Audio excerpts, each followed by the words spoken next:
La semana pasada, y a pesar de la gran movilización que se vive en la sociedad colombiana, la Conmebol decidió jugar igual los partidos entre balas y gases lacrimógenos. Este fin de semana empezó un nuevo campeonato uruguayo. Vimos como algunos equipos y sus hinchas se manifestaron alrededor de algunas causas sociales. También vimos como otras personas hablaron de sanciones y plantearon cómo el fútbol y la política no se tienen que mezclar. ¿Cuál es el significado y el impacto que tiene el fútbol en nuestra sociedad? Como espacio de poder económico, ¿se puede decir que no es político? Hoy, en La Letra Chica, en la cancha del poder.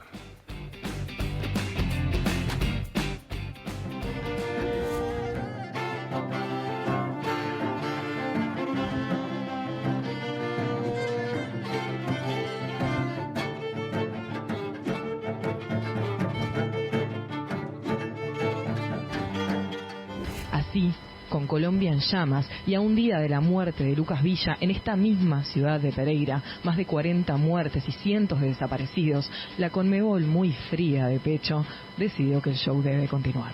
El entretenimiento como herramienta de distracción, la invitación a aplaudir y no pensar. Han parado el partido, ha ingresado gases gases lacrimógenos que se... El aire se ha metido, ha llevado lo que está sucediendo afuera, los disparos, estás contando, de gases lacrimógenos al campo de juego. Porque no estamos para un partido de fútbol. Sí, creo que eso... Está todo muy tenso, es muy triste, todos estamos nerviosos. Es una situación muy angustiante para todos y pues el fútbol es una fiesta, el fútbol es alegría, tiene como otros significados y en este momento el país no está para eso. Habría que plantearse por qué el fútbol no tiene la sensibilidad como para también hacerse eco de lo que está pasando fuera del estadio y de cuál es la realidad del pueblo colombiano. La autoridad de Conmebol diciendo que Nacional no quería jugar el partido. Y la verdad que a mí que me expliquen cómo a las 6:15 de Colombia, 8:15 de Uruguay, un contingente armado hasta los dientes de militares antichoque y antivandálico se presenta adentro del hotel. Las prioridades son claras, Federico. Para nosotros la vida de las personas está por encima de una pelota de fútbol. ¿Sentiste que para Conmebol no? Yo sentí que para muchos no. Dejemos de lado lo que haya sucedido. El día de hoy estamos aquí, por favor. No, sí, déjame hablar, ¿por qué no voy a hablar? Por favor. Déjame hablar también. Sí, pero está bien. Estamos aquí para hacer un partido de fútbol. Somos todos compañeros. El fútbol no es más nuestro, es del poder. Y se juega lo peor en el poder. La especulación política en el medio de donde un viejo se juega la vida o hoy un pendejo rebelde puede quedar contagiado y ser una bomba de tiempo. En esta locura, en este juego del poder que hace rato nos mostró, nosotros tenemos que tener una lectura como hincha, porque si no estamos listos. La historia del fútbol es un triste viaje del placer al deber. A medida que el deporte se ha hecho industria, ha ido desterrando la belleza que nace de la alegría de jugar porque sí nomás. Y el espectáculo se ha convertido en uno de los negocios más lucrativos del mundo y que otorga a sus dueños, a sus propietarios, fortunas inmensas y además altísimo prestigio en mundos que parecen ajenos, como por ejemplo la política, ¿verdad? Teníamos un juguete. Era el más divertido del mundo. Todavía no sabemos si fue un accidente, pero rompimos el juguete en 1000 pedazos. Lo hicimos mierda. Entre todos lo hicimos mierda. Y lo más triste es que no sabemos jugar a otra cosa.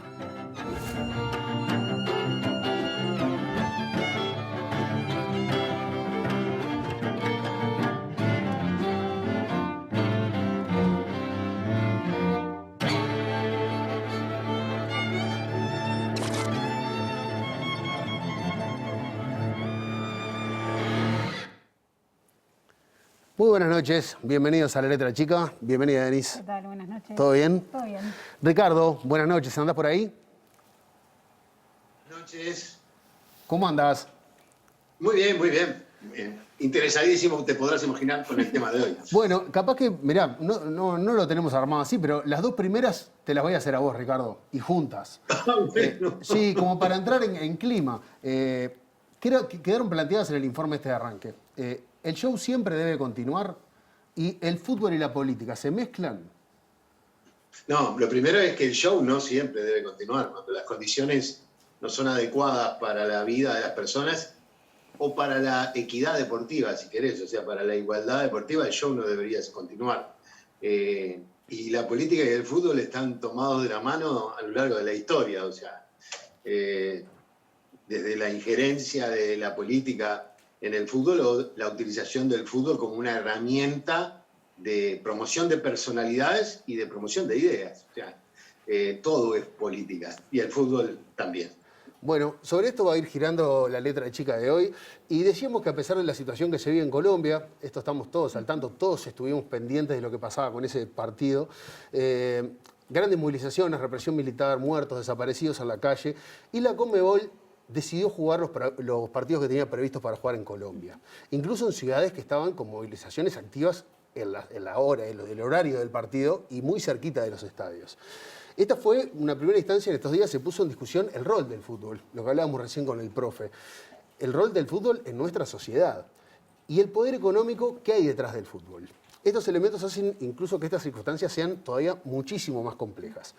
Para repasar y arrancar a poner en contexto lo que pasó alrededor del partido que Nacional fue a jugar por Copa Libertadores frente al Atlético Nacional en el estadio Atanasio Girardot en Medellín, vamos a recibir a la comunicadora Sofía Romano, que ese día estaba al frente de la transmisión Por Decir Fútbol de la radio M24, mientras se decidía qué pasaba con los encuentros previstos. Sofía, buenas noches, bienvenida.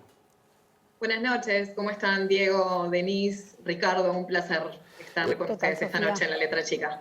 Sofía, vamos a arrancar por contarle a nuestra audiencia qué fue lo que pasó, por si alguien todavía no está enterado. Nacional tenía que jugar en Colombia, estamos de acuerdo, jugó en Colombia en medio de estas movilizaciones. Vos estabas por arrancar una transmisión como parte de tu trabajo, conduciendo la previa. ¿Cómo se fue dando todo hasta que al final se terminó jugando este partido a las 12 de la noche? Jugó River también esa noche, en un marco crítico, sí. River de Argentina. El muñeco Gallardo habló sobre este tema también. Sí. Exacto, y no es un detalle menor, Denise, porque Nacional estaba pendiente también sobre lo que hacía River para ver qué decisión tomar. Este partido, en primera instancia, se tendría que haber jugado en Medellín, donde es local Atlético Nacional, pero por esta situación que acontece ya hace semanas, esta crisis socioeconómica en el país de Colombia, se decidió jugar en Pereira. Cosa extraña, porque la semana anterior se había fijado la localía para Atlético Nacional en Asunción, en Paraguay. No se entendió muy bien por qué se insistió. Probablemente tenga que ver por el afán que tiene Colombia de compartir localía para la próxima Copa América, que va a ser en un mes, nada más, cosa que resultaría realmente increíble, pero ya a esta altura no sorprendería. En este plano, Nacional acepta la localía para jugar en Pereira. Tuve la posibilidad de hablar hace unos días con el presidente José de Curnex, que le pregunté por qué había aceptado jugar en esta ciudad, y él me dijo que en realidad Nacional no había aceptado, sino que había emitido un comunicado a la Conmebol, que este comunicado no había sido respondido, y que a raíz de esto, y debido obviamente a sanciones y presiones políticas, Nacional finalmente terminó viajando. La cuestión es que ya alrededor de las 5 o 6 de la tarde se sabía que la situación en la ciudad de Pereira era muy compleja. ¿Y por qué? Hay algo que es fundamental, que no podemos perderlo de vista, es que el día anterior en la ciudad de Pereira habían asesinado de 8 disparos a Lucas Villa. Y Lucas Villa es un símbolo de esta manifestación, porque es un símbolo de manifestación pacífica. Es una persona que durante muchos días estuvo militando por todo lo que se está luchando en este momento en Colombia, y su militancia realmente era un ejemplo de la libre expresión. Asesinan a Lucas Villa en la ciudad de Pereira y se podrán imaginar que el revuelo que se genera en la ciudad es muchísimo mayor, o sea, se amplifica todo esto. Y esta situación, obviamente, con el hecho de que se juegue un partido de fútbol que poco importa si se compara al lado de todo esto que está pasando en Colombia, hace que los manifestantes vayan al hotel, que en definitiva era donde estaban las cámaras, ¿no? Estamos hablando de Copa Libertadores, la copa más importante que tiene Sudamérica, y vaya si importa el fútbol para América del Sur. Entonces, en estas horas previas al partido, ya el ambiente alrededor del hotel era muy jodido. Entre nosotras y nosotros, los colegas del fútbol, ya estaba en la vuelta de que había una gran probabilidad de que el partido no se jugara, porque los jugadores no iban a poder salir del hotel fácilmente. Y bueno, ahí empezó una especie de ida y vuelta. Yo traté de quedarme un poco alejada del asunto, simplemente estuve más que nada en contacto con mis compañeros de transmisión para ver si me tocaba ir a trabajar o no ese día, pero realmente la situación, al menos el minuto a minuto, no era muy concreto, era todo muy cambiante. Lo que hice fue sintonizar un medio tradicional. ¿Y para qué? Porque todo eso estaba muy exacerbado. Termina convirtiéndose un poco en espectáculo y en show, el si se juega o no se juega. Entonces ahí volví a apagar la radio y dije que sea lo que sea, yo me voy a M24 y voy a tratar de hacer algo diferente. Bien, una de las cosas que nos sorprendió, ya viene Ricardo con la pregunta, es eso, de que la gente en realidad parecía raro, no estaba pendiente de lo que estaba pasando en Colombia, sino estaba pendiente de si se jugaba o no el partido de fútbol. Ricardo. Sí, sin duda que en esas circunstancias que se dan, en la cual uno está preparando un trabajo y el trabajo empieza a postergarse, no se sabe cuándo va a jugar, generalmente hay un punto en común que es si se juega o no. O sea, el hecho concreto, si finalmente Nacional aceptaba las condiciones que le ponía la Conmebol para jugar o si definitivamente tomaba la decisión que inicialmente había tomado de no presentarse. Pero me da la sensación como que ustedes corrieron el foco, ¿no? Que buscaron otra mirada. ¿Por qué y qué camino decidieron tomar? Bien, el por qué, Ricardo, creo que tiene que ver con una cuestión de lo que creemos que es verdaderamente importante. Que si bien somos una transmisión de fútbol, en ese momento lo que consideramos que era fundamental era contarle a la audiencia qué era lo que estaba pasando en Colombia. Yo creo que no aporta estar diciendo si el ómnibus salió del hotel, si no salió del hotel, si el Seguridad Nacional está filmando videos, si, no sé. O sea, me parecía que habían determinados detalles que en ese momento no iban a aportar. Y a su vez también, como el partido no se sabía si se jugaba o no se jugaba, tampoco tenía mucho sentido estar hablando de cómo llegaba Nacional de Montevideo o Atlético Nacional de Colombia a este partido, contextualizar la Copa Libertadores, o, no sé, hablar de los posibles 11 titulares, cuando en realidad están matando personas, hay cientos de desaparecidos y más de 40 muertes. Entonces, lo que hicimos fue utilizar la excusa, porque en realidad Conmebol así lo quiso, de que esto siguiera y sucediera, utilizarlo entonces como excusa para contextualizar y hablar de lo que estaba pasando en Colombia. Tuvimos el contacto con una periodista, con Ana María Llano, periodista colombiana situada en la ciudad de Pereira. Ella salió al aire, estuvo hablando con nosotros, contándonos todo lo que estaba sucediendo allá y cómo ella lo estaba sintiendo, y realmente le juro que traspasaba el dial la emoción que tenía esa mujer respecto a lo que está sufriendo el pueblo colombiano. A mí me parece que desde el punto de vista de la comunicación tenemos que darle trascendencia a lo que puede llegar a ser la diferencia. Y si se juega o no un partido de fútbol, está bien que se resuelva en el momento, y te lo cuento, porque obviamente si me sintonizás es porque querés escuchar la narración de lo que va a suceder entre Nacional y Atlético Nacional. Pero si querés saber el minuto a minuto, eso, o sea, cambia de emisora. Acá te vamos a contar lo que está pasando en Colombia, que en definitiva es algo que nos tiene que importar a todos los latinoamericanos. Sofía, justamente estás hablando del rol de los medios y de lo importante que es esta mezcla de cómo se cuenta el fútbol. Es imposible hablar de los medios sin pensar en el movimiento que hubo hace algunos años contra justamente la hegemonía y el monopolio en la televisión de Tenfield a través del fútbol. ¿Cómo ves hoy, después de esa organización de los jugadores de fútbol que hubo, cómo ves hoy el devenir del vínculo entre los medios y el fútbol? Bien. Realmente no veo que haya una gran diferencia. Creo que sí se abrió un camino y ese camino se continúa, pero veo que todavía falta muchísimo para que la relación quede saneada, por así decirlo. Me parece igualmente destacar la importancia del fútbol en nuestra sociedad y por eso también la importancia de los medios y el lugar que ocupan los medios de comunicación en expresar y en contar el fútbol. Porque el fútbol en sí es parte de nuestra identidad más allá de uruguayos y uruguayas, sino de nuestra identidad como personas. El fútbol encuadra lo que somos en cuanto nos asociamos con otras personas, en pos de un bien común, y eso me parece maravilloso. También el engranaje social que tiene el fútbol, el hecho de que voy a la feria y se está hablando de fútbol, o si, no sé, tengo la posibilidad de viajar y encuentro una camiseta y esa camiseta algo me genera, me identifica o no, pero me genera algún tipo de sentido de pertenencia. Lo mismo cuando me abrazo con un desconocido para festejar un gol, o cuando estoy durante 90 minutos solamente pendiente de eso, de esa vivencia, como si fuera una obra de teatro que no se va a volver a repetir.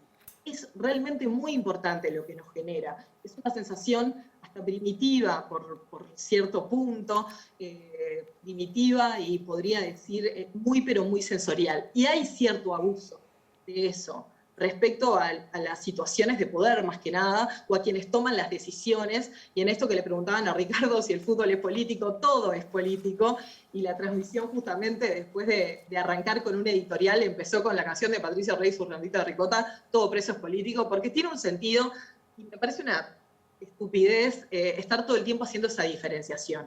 En cuanto al rol de los medios de comunicación, somos el engranaje, y más en estos tiempos. Si me dijera, yo puedo ir a la cancha y puedo hablar con el hincha, o puedo hablar con el que me vende el café, o con el panchero de la salida, pero en este momento los medios de comunicación son clave, porque son el lugar donde nos estamos informando, porque son también la fuente, es una fuente recurrente, porque están las redes sociales que se retroalimentan todo el tiempo de los medios de comunicación. Entonces, sí, es verdad que se abrió una brecha desde la comunicación de los jugadores de fútbol, pero yo creo que sigue habiendo una falencia y sigo sin entender por qué los jugadores no colectivizan determinados, ni siquiera te digo ideales, sino ideas claras, porque si estamos desde los medios preponderando que un jugador de fútbol uruguayo firma un contrato por $20 millones y eso para el país supuestamente es una alegría y nos jactamos con mucho orgullo, me cuesta entender por qué ese mismo jugador o cualquier otro jugador, porque sí, tengo que hablar de Edison Cavani en ese sentido, capaz que de los que más se destaca en cuanto a que habla y se hace cargo de las cosas, pero por qué son muy pocos los que hablan al respecto de cualquier cuestión que tenga compromiso social. Perdón que me ponga así de ferviente. No, pero realmente me llama la atención. Fíjate la camiseta, está bien, me encanta. Sofía, bueno, la primera pata que queríamos charlar era, bueno, poner un poco en contexto cómo había arrancado esto y ha sido muy claro y muy conciso. Así que muchas gracias, Sofía. Un placer tenerte esta noche en La Letra Chica. Muchísimas gracias a ustedes por el espacio y felicitaciones por el programa. Muchas gracias. Bueno, recién Sofía, desde su lugar de periodista, le reclamaba cosas a los jugadores. Y bueno, este fin de semana también se pusieron en discusión algunas cuestiones vinculadas al fútbol. El campeonato uruguayo arrancó con un partido muy particular, fue entre Villa Española y Progreso. En la tribuna se observó una leyenda. La leyenda decía, nunca más. Obviamente estamos en el mes de la memoria y la leyenda tenía que ver sobre eso, una causa social que une a todos los uruguayos. El diseño de la camiseta del local estaba vinculado a este especial mes de mayo y a la causa de madres y familiares de detenidos desaparecidos. Para conversar sobre esta situación y el camino que elige un club como Villa Española, recibimos al jugador e integrante de su plantel, Matías Riquero. Matías, bienvenido. Bueno, muchas gracias, buenas noches. Bueno, Matías, la escuchabas a Sofía primero relatando lo que fue de Nacional y después de alguna manera ponderando lo que, bueno, ¿qué pasa con los jugadores? Y Villa Española, eso es un club por lo menos atípico para lo que estamos acostumbrados y hoy está en primera división. Pero vamos a arrancar desde un poquito más atrás. Vos tuviste pasajes por otras ligas, jugaste en Colombia, Brasil, Chile. ¿En esos lugares ven el fútbol como acá? Ese elemento centrado donde la sociedad absorbe un montón de elementos, así como manifiesta otros. O sea, ¿qué nivel de compromiso social tiene el fútbol en esos otros países? Sí, obviamente que el fútbol es apasionado como lo vivimos acá. Y bueno, yo te contaba fuera del aire que tuve un episodio en un gol en la Sudamericana donde elevé la bandera mapuche y tuvo mucha repercusión a nivel nacional, mucha discusión. Y bueno, obviamente que generó una discusión, un debate que estuvo muy bueno también. ¿Y te cuesta ponerte en ese lugar de que obviamente también hablamos un poco de Cavani afuera, que terminó estando en el foco, pero ¿te cuesta ponerte en ese lugar de decir cosas? ¿Por qué a los jugadores les cuesta, o por lo menos da la sensación que les cuesta, capaz que no lo hacen público? Sí, obviamente que ha costado a lo largo del tiempo y de lo que yo llevo en el fútbol, pero está buenísimo, como hablamos, que Cavani se manifieste, que esta Copa América no tiene las condiciones para que se juegue en Colombia. Obviamente que esperamos más participaciones de los futbolistas. Nosotros, en el caso de Villa Española, tratamos de agarrar esa bandera. Bueno, el club también lo viene haciendo hace muchos años, de participar en diferentes causas sociales, que empatiza, que solidariza con todo esto. Y bueno, me parece que hay que correr la bola y que todo el mundo más, que los jugadores se expresen más, obviamente. Ricardo, Matías te escucha. Matías, ¿cómo te va? En el mes de la memoria, viste que hay varios países o por lo menos lugares donde el fútbol ha empezado a reclamar o a plantear temas vinculados a los desaparecidos, en Argentina especialmente, algunas movidas como la de Racing en Chile, como que hay como empezar algo a reclamar aspectos que tienen vinculación con los aspectos sociales. Pero bueno, mientras eso se puede estar dando, pasa acá en Uruguay, donde hay un movimiento para que Peñarol saque de sus registros sociales a Gabazo y algún otro más. Pero mientras pasan estas cosas, la Conmebol te obliga a jugar en Colombia en medio de esas circunstancias, y acá se empieza un campeonato y de repente las cosas que ustedes hacen, no sé, lo que hace Villa Española, que eligen difundir una situación como como el tema de los desaparecidos, es duramente criticada. ¿Cómo ves vos eso como protagonista directo de un campeonato como el Campeonato Uruguayo? Y obviamente cuando te expones, cuando haces cosas adentro de la cancha o fuera, esta exposición genera crítica. El club, como te decía, Villa Española se ha solidarizado con estas causas, es muy sensible con lo que pasa, con la comunidad, con el barrio, se compromete.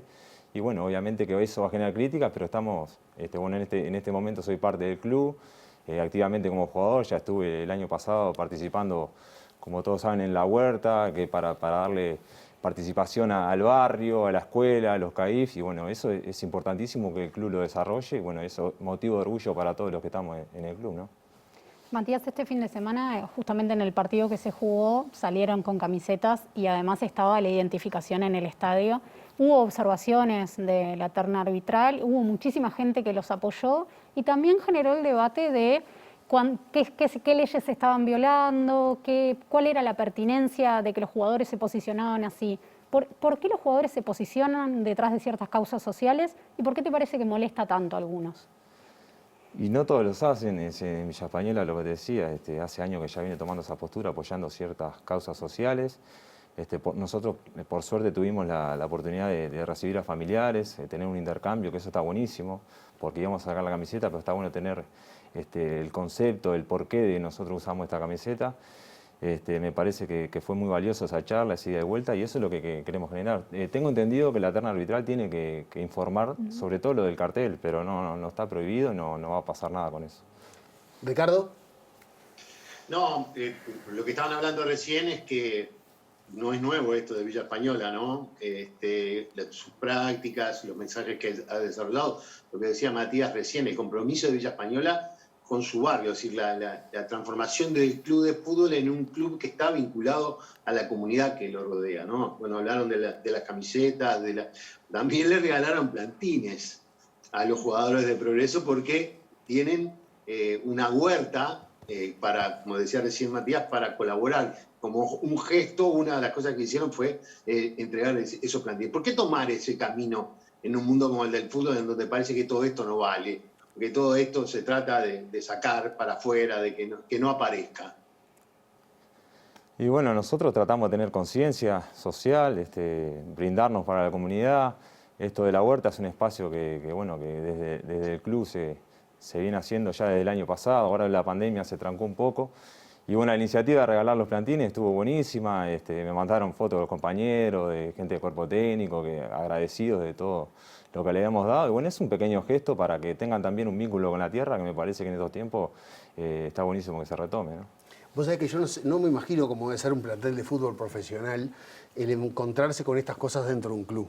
Vos ya estabas vinculado al club, pero supongo que tenés algunos compañeros que han venido de otros lugares y que no no estaban tan al tanto de cómo trabajaba Villa Española, y encontrarse una charla en un vestuario donde vengan madres y familiares de tener desaparecidos a explicar este tipo de cosas, o que venga alguien a charlarles de una huerta. ¿Cómo es la reacción en esos compañeros que no están acostumbrados, que se encuentran con este mundo nuevo, que el fútbol, siendo honesto, es una excepción Villa Española? Creo que cualquier otro plantel no se les pasa por la cabeza, o por ahora, esperemos que en algún momento se puedan empezar a profundizar estas cosas, pero ¿cómo es que reaccionan tus compañeros? Lo disfrutan mucho, son espacios nuevos en el fútbol, como decís vos, el tema de la huerta, preguntan a algunos de los compañeros que tenemos hoy en el plantel, que ya estaban el año pasado, a través de ese intercambio que hubo, tienen su huerta en su casa, con sus amigos, con su familia. Lo de familiares fue increíble, gente de repente en la educación, yo tuve hasta sexto de liceo también y nunca se me habló a mí de la dictadura. Ahí tuve la oportunidad de hablar con Graciela, que decía que un día a las 3 de la mañana se llevaban al papá y nunca más lo vio. Si no te sensibilizás con esa causa, ¿con qué te sensibilizás? Me parece que fue importante y que se genere eso. Ellos buscan verdad, buscan justicia, pero buscan el nunca más, que esto no suceda nunca más. Me parece que a través de la información de la dada también genera de que no se repita, ¿no? Matías, queríamos traer a un jugador y creo que trajimos a uno que estuvo muy bien. Muchas gracias por estar con nosotros hoy en La Letra Chica. Un placer, un gusto, muchas gracias. Bueno, nos vamos a ir, creo que apareció por ahí, ya lo anduvimos vendiendo, apareció hace un ratito, a un amigo de la casa que ya ha estado en La Letra Chica y a alguien que le gusta hablar de fútbol, pero desde otro lugar. Vamos a recibir al Ruso Berea de Buenos Aires en el segundo bloque de La Letra Chica. Ya venimos.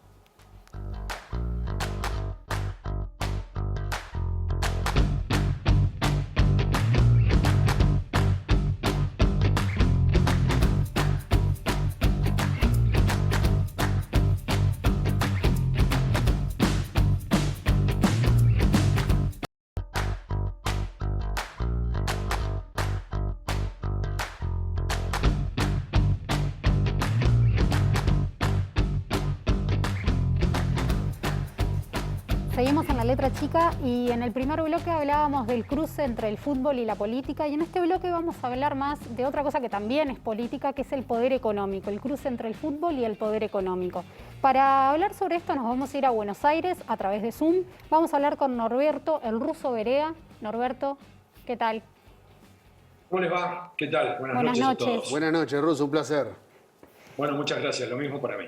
Ruso, jugaste en la década de los 70 y recordamos, por ejemplo, lo que fue el Mundial del 78, su vínculo clarísimo con la dictadura argentina, y también en ese momento, a pesar de la dictadura y a pesar del momento, tenía un poder de influencia muy importante en la sociedad. ¿Era otro fútbol? ¿Era el mismo fútbol? No, bueno, más allá de lo que suceda dentro de una cancha, entre la aptitud, lo físico, la intensidad y tantas palabras que hoy le agregamos, la idea del juego se sostiene desde un solo lugar, que es ese mismo, el de jugar, y desde jugar lo que provoca. El tema es hasta dónde, por lo que provoca, se lo usa de la mejor y de la peor manera. Entonces ahí es donde el receptor es el que tendría que saber hacer el análisis, saber tamizar y no exponerse a estas realidades a las cuales, con el desarrollo y crecimiento de una media que explotó en nuestras caras en los últimos 30, 40 años, lo transformó casi en un ser obnubilado que deja de pensar y que, escondido atrás de la pasión, sostiene cualquier cosa.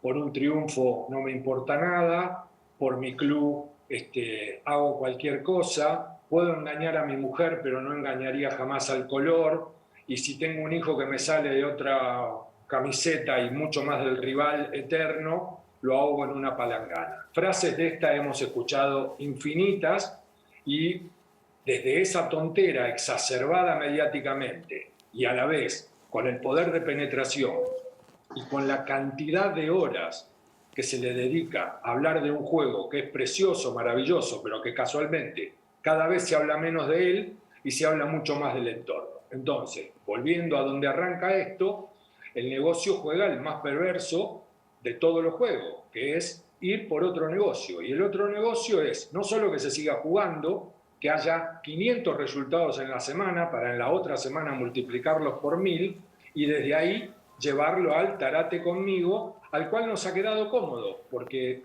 no nos rebelamos. Al contrario, si nos va bien, creemos que eso es parte de lo que realmente hace que mi vida cambie. Y si nos va mal, pedimos a los gritos, ¿verdad?, que esto cambie desde la dirigencia o desde cualquier otra cosa, perdiendo de vista algo que nos han robado, que es la esencia del goce y del disfrute ante la alternativa de algo que es precioso, el juego mismo. Ricardo. Sí, me quedé con eso que decía Russo del juego, ¿no? Como el juego sigue siendo la esencia del fútbol y lo que en definitiva permite que se haya transformado en ese monstruoso negocio a partir de la belleza que tiene y de la necesidad que tenemos todos de poder ver o participar de alguna manera en ese fútbol.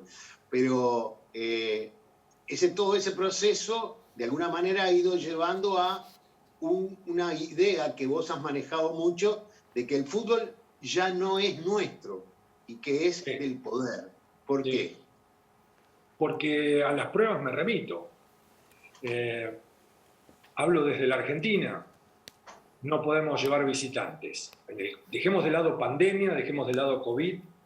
Todo aquello que desde lo pasional, desde lo latino, desde lo tan nuestro, desde lo riaplatense, desde todo lo que podamos agregar que conmueve, que provoca, que algo referencié en la entrada de recién, está perdido porque ya no podemos ir de visita. Segundo, llegar a las canchas es un problema porque las organizaciones son pésimas, ni hablar de lo que tiene que ver conseguir una entrada, atrás hay un negocio descomunal, ni hablar del crecimiento, desarrollo, instalación de las barras en ese juego del poder, con hilación directa con lo más pesado del poder, sindical, político, empresarial, a todos los niveles que puedas imaginarte están instalados. Entonces, todo eso que podría ser sensacional, maravilloso, y que aunaría al esquema familiar, vengo de una familia, para contárselo a quienes nos estén viendo, donde una madre desde un matriarcado manejaba la comida del domingo, de acuerdo a donde jugase Independiente, ¿verdad? Entonces, en ese lugar, hoy esto no está consolidado, está absolutamente perdido. Fíjate que ahora va a haber semifinales en el fútbol argentino y por tanta competencia hay que definir horarios. Sabemos que tenemos 48 horas mínimo,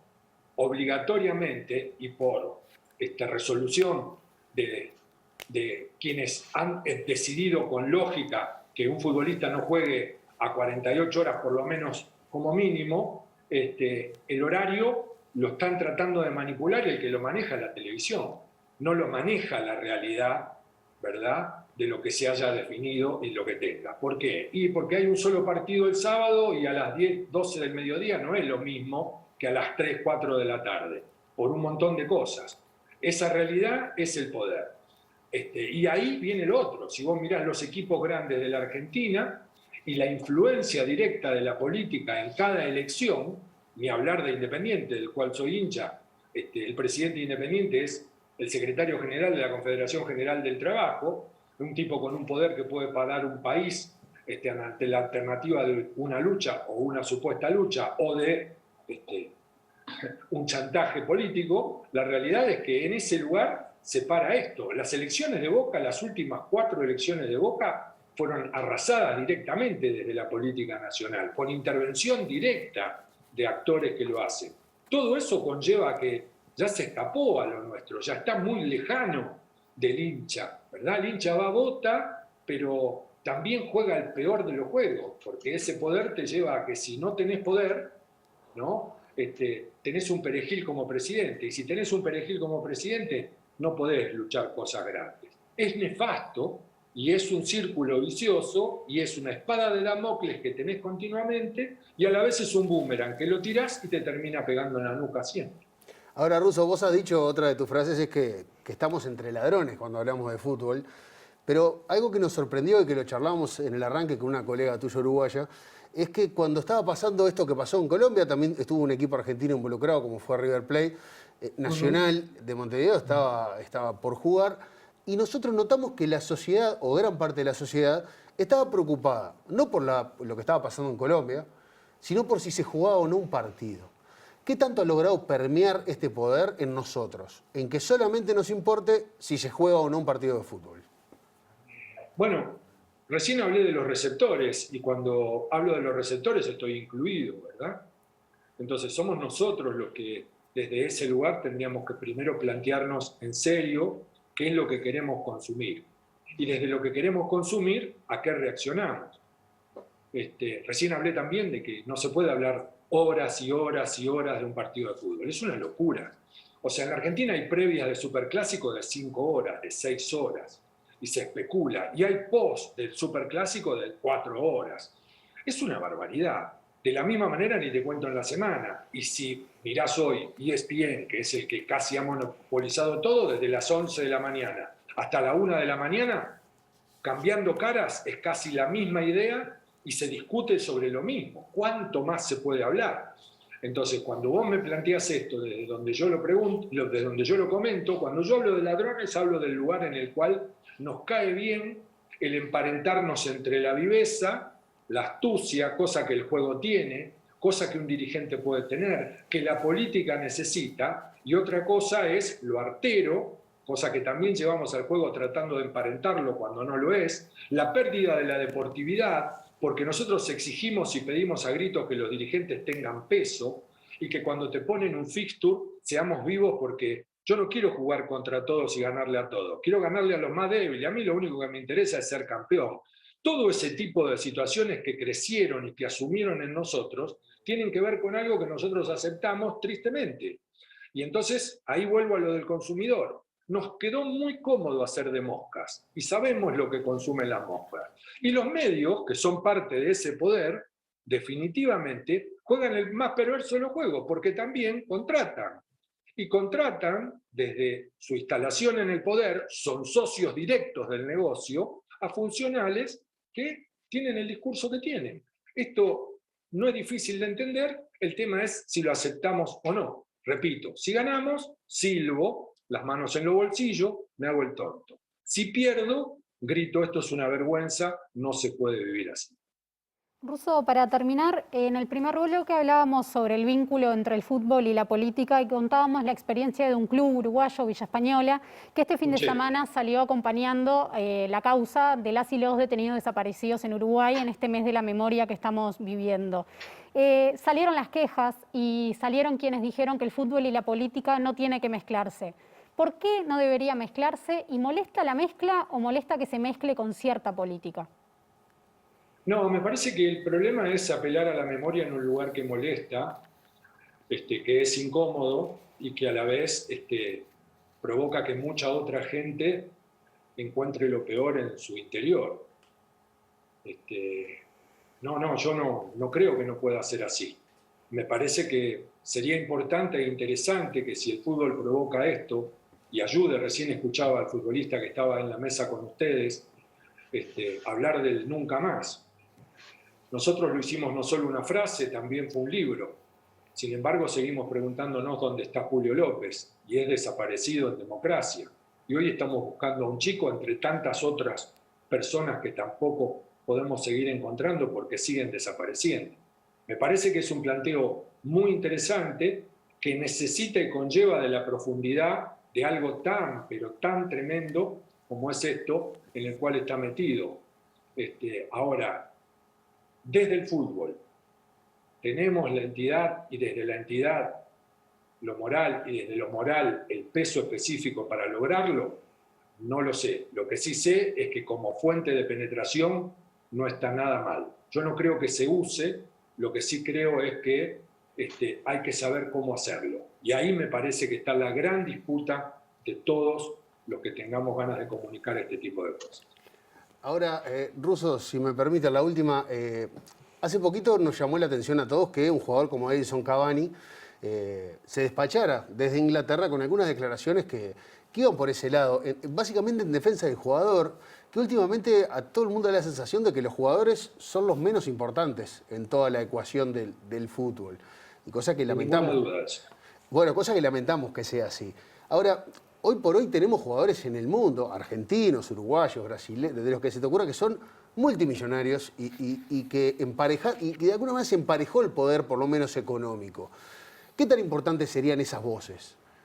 Y cuando hablamos de política hablamos de causas sociales, obviamente. Esas voces que amplifican lo que toquen. Lo que digan se amplifica por miles.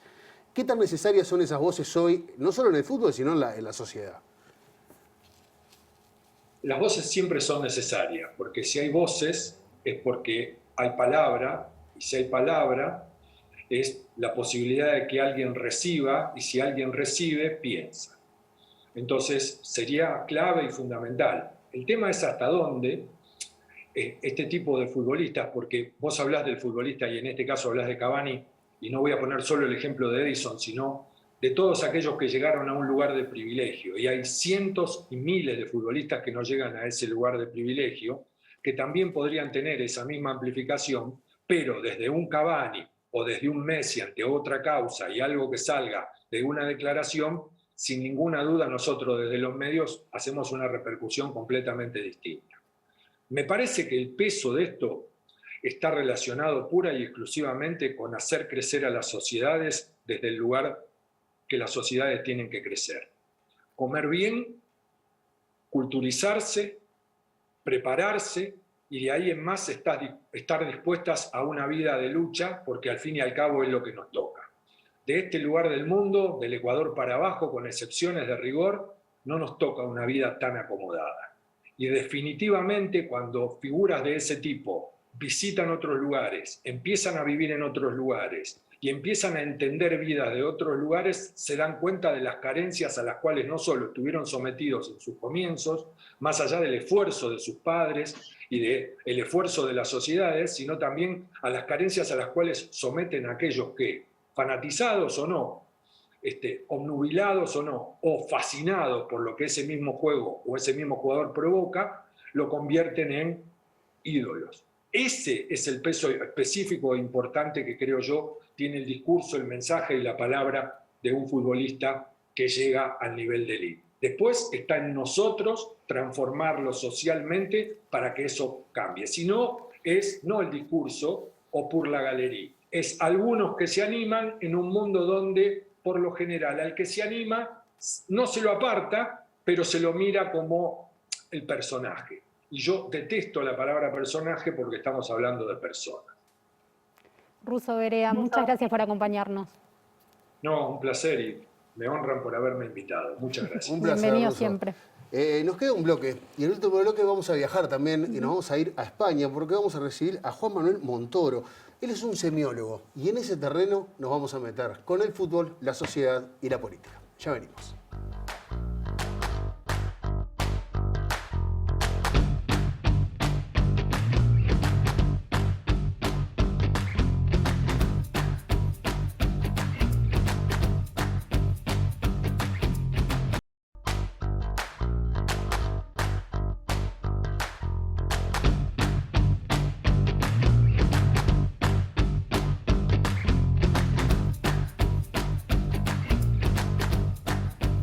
Último bloque de La Letra Chica y nos preguntamos, Denise, ¿qué genera el fútbol en nuestra sociedad y hasta dónde permea en nuestra sociedad? Bueno, para conversar sobre esto nos vamos a ir hasta España, hasta Santiago de Compostela, precisamente para conversar con el semiólogo, Juan Manuel Montoro. Juan Manuel, buenas noches, bienvenido. Buenas noches, Diego, buenas noches, Denise, y buenas noches, Ricardo. La verdad, un placer enorme participar de este programa de Letra Chica, así que nada, desde ya muchísimas gracias por la invitación. Gracias a vos. Juan Manuel, a veces parece que algunas narrativas nacionales heroicas y la vida misma, por decirlo de alguna manera, se juntan en un lugar que simplemente se ve, por lo menos en el imaginario colectivo, como el único donde esto es posible, y eso es el fútbol. ¿Por qué? ¿El fútbol en definitiva es un espacio de identidad para nuestra sociedad? Sí, tenemos que pensar que primero cuando hay una frase que se escucha muchas veces, ¿no? Esa idea de se vive como se juega, o si la manera de jugar al fútbol refleja la identidad que tenemos como uruguayos. Esas son cosas que muchas veces la vemos, debates de si existe la garra charrúa, de si tal estilo se corresponde más a nuestra identidad u otra. Los primeros aclaraciones o comentarios que hay que hacer es qué tipo de identidad estamos hablando. Cuando hablamos de la identidad hablamos de un concepto problemático, que la genética tiene cosas para decir de la identidad, la informática, la historia, las ciencias humanas, todas tienen cosas distintas para decir la identidad. Entonces, desde la semiótica, un poco lo que trata de hacer es entender la sociedad y cómo se estructura a partir de prácticas, signos, textos que nos envían a otras prácticas, otros signos y otros textos. La visión que tenemos siempre en la identidad siempre es constructivista, es decir, que por un lado la forma de jugar al fútbol refleja cómo somos los uruguayos, pero que también la construye. Y eso que decía Diego, en Uruguay es tal cual, porque no tenemos en Uruguay, esto, hay historiadores que saben mucho más que yo de este tema y lo han abordado mucho mejor, pero no parecería ser que Uruguay tiene narrativas fundacionales muy claras de su propia identidad nacional. Tenemos celebraciones de fechas patrias propias de la independencia, pero lo más parecido que tenemos a un nacimiento de la identidad uruguaya viene de la mano con el fútbol también, con las narrativas de Maracaná y una serie, bueno, antes también de los Juegos Olímpicos, ¿no? Pero es una serie de actividades o de experiencias que empiezan a definirnos claramente cuál es el lugar de la identidad uruguaya en oposición a otras identidades que existen, cosa que difiere de las identidades europeas que tienen mucho más bagaje a nivel de años. ¿Ricardo? Sí, no, me quedé pensando con el tema de la identidad. ¿Te acordás de aquella famosa historia que apareció con el tema de las galletitas danesas? ¿No? De que en realidad la gente se podía ofender, pero a Dinamarca lo conocemos por las galletitas de manteca. Y que tendríamos que valorar al fútbol nuestro como una forma de que nos ayudara a fomentar eso que tú decís, esa identidad, ¿no? Pero simplemente me vino a la cabeza ahora como la construcción de eso que tú decías de la identidad. Pero yo te quería preguntar otra cosa. Vos hablás de que el fútbol que consumimos nos agarra con la guardia baja. ¿Qué quiere decir eso? Está bastante emparentado con lo que decías antes de las galletas danesas. O sea, si nosotros pensamos que es ofensivo que Uruguay, ofensivo a nuestro orgullo patrio, ¿no? A nuestro sentimiento como uruguayos, que Uruguay se destaque solamente en fútbol, es porque asumimos que el fútbol tiene un lugar en la jerarquía simbólica de manifestaciones culturales relativamente bajo, a diferencia de otros elementos de la denominada cultura alta. Y un poco el hecho de que nos agarra con la guardia baja tiene un poco que ver con eso. En estudios de nacionalismo, por ejemplo, se habla del nacionalismo banal, que es esas instancias en las cuales nosotros no nos damos cuenta, pero nuestra identidad nacional está pasando de manera corriente, como la bandera que vemos en la oficina pública, es el mejor caso, a diferencia de esos elementos más patrióticos, de nacionalismo más marcado. Y el fútbol siempre ha sido considerado uno de esos espacios, como que, bueno, nadie piensa que hay grandes cosas en juego cuando está el fútbol, y por eso, y trayendo también a colación lo que decían el ruso Matías y Sofía, esa idea como que muchas se despolitiza el fútbol, tiene que ver con esa idea, de que pensamos que no pasan grandes cosas importantes y por eso muchas cosas que ocurren no le damos la importancia y pueden manifestarse con de manera más visible, si se quiere. Y de alguna manera podríamos decir que el fútbol es una forma de estructurar a la sociedad. Yo creo que sí, pero también ahí hay un debate. Eso no es una cosa que tengamos del todo resuelta. Hace ya unos 50 años, un poco más casi, uno de los libros que fueron previos a la semiótica, pero que en América Latina, por lo menos en nuestras facultades de comunicación y de humanidades se ha leído mucho, es el libro de Apocalípticos e Integrados de Humberto Eco, del cual seguro que muchos están familiarizados. Un poco lo que trataba de hacer Humberto Eco con esa distinción era cuando... Hoy es muy aplicable a la tecnología también, al desarrollo de la tecnología, pero cuando algunos elementos de la cultura popular, como el jazz, como los cómics, como la televisión, empiezan a ganar protagonismo dentro de la sociedad, ¿qué hacemos con eso? ¿Cuál es nuestra reacción frente a eso? Y lo que decía Eco era, bueno, hay una postura que es más de creer que esto democratiza la cultura, que es la visión de los integrados, y hay otra que decir, bueno, se termina la cultura entendida como algo que educa intelectualmente a las personas, que es la visión más de los apocalípticos. Yo no sé si la postura de Eco era tratar de ir hacia una tercera vía, ¿no? Yo no sé si esa distinción de apocalípticos e integrados existe en el fútbol de hoy en esos términos.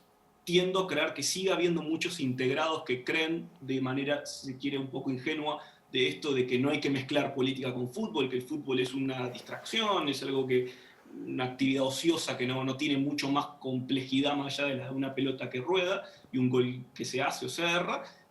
La idea de los apocalípticos creo que se modifica un poco. Yo marcaría más una línea entre personas que, como decías, Denise, entendemos que hay una continuidad entre lo que pasa en una cancha de fútbol y otros fenómenos sociales y culturales que actúan como contexto de eso, y por lo tanto el fútbol es una excelente oportunidad para explicar también esos elementos sociales que nos rodean, pero también hay muchísimas personas que entienden que no, que hay una discontinuidad, hay una línea marcada en la cual yo en el fútbol descargo otras cosas que después no tienen por qué tener mayor relevancia y mayor significatividad el resto de las 23 horas y media de ese día y los otros 6 días de la semana.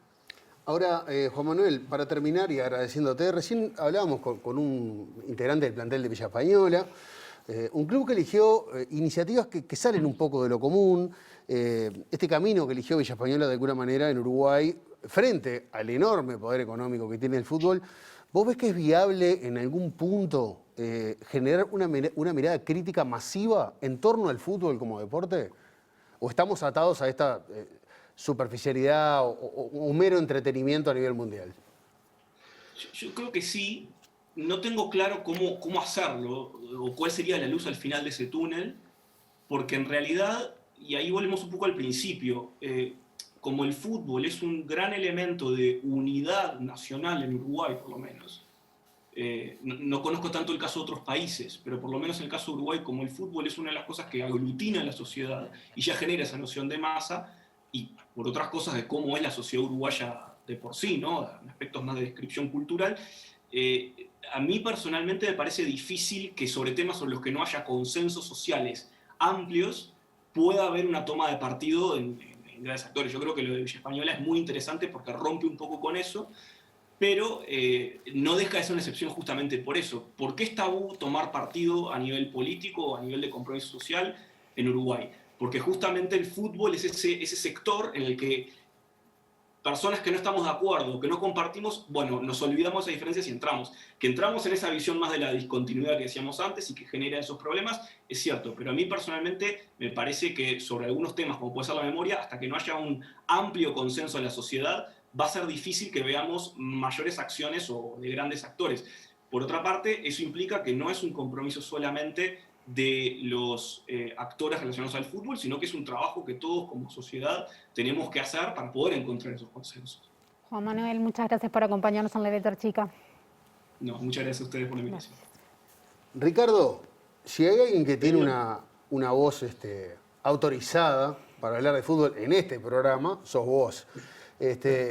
¿Dónde crees que intentamos poner más luz? ¿Qué te parece que podemos haber sacado como conclusión de este programa?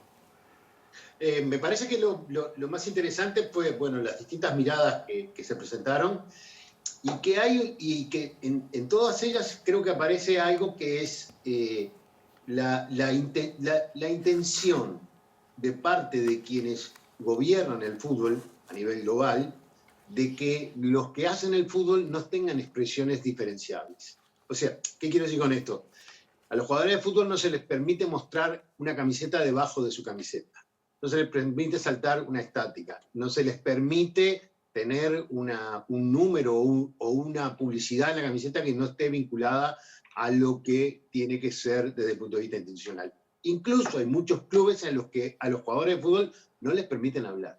Me parece que esto que estábamos planteando ahora es, bueno, este gran negocio que es el fútbol, que tiene un peso enorme porque es el gran vendedor de espectáculos, tiene una conducción que no quiere que los que están abajo, los que juegan o los que se expresan en los clubes, tengan ideas propias y que tengan que ceñirse a la media, ¿no? Vos has ido a mundiales y has visto, los estadios del mundo son todos iguales. Es igual que cualquier shopping. Vos entras a un shopping en cualquier lugar del mundo y es igual.